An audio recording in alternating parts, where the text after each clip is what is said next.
Timor-Leste comemora Tina Ida adesão à Declaração Fraternidade Humana no MOS halau lançamento para a coletânea Fraternidade Humana.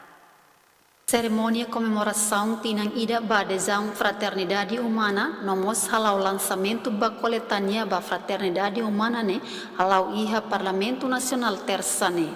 E a ocasião ne participa o presidente da República José Ramos Horta, primeiro-ministro ne representa o ministro presidência Conselho Ministro Fidelis Magalhães, Dom Virgílio Cardeal do Carmo, Monsenhor Marcos Sprisi, representa Santa Sé e Timor-Leste, deputado Sirahoto, decanos universidades, representantes Senado Universitário, representantes sociedade civil, inclui convidados Sirahoto.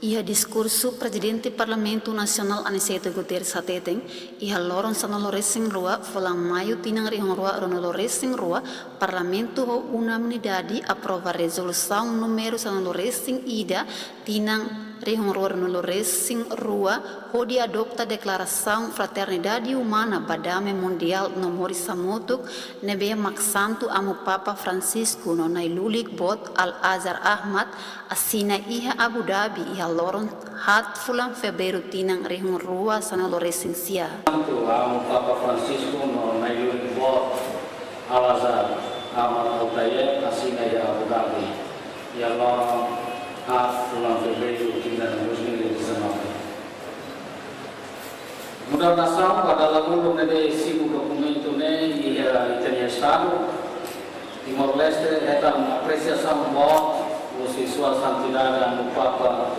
Francisco ia discurso membro dos corpos diplomáticos siga ia Santa Sé ia dia 9 de janeiro de 2023 ia viva engenena no Papa Tete. Início da citação. Realizamos a oportunidade do diálogo efetivo, não há só um malo entre o povo e a cultura hoje.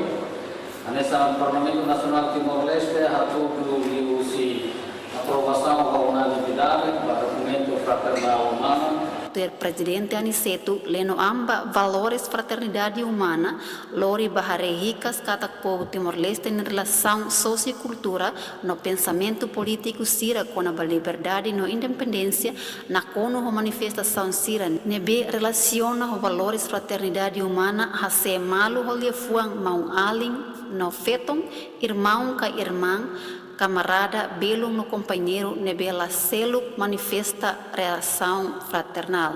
Guilhermina Franco, Emerenciana Pinto, Estel News.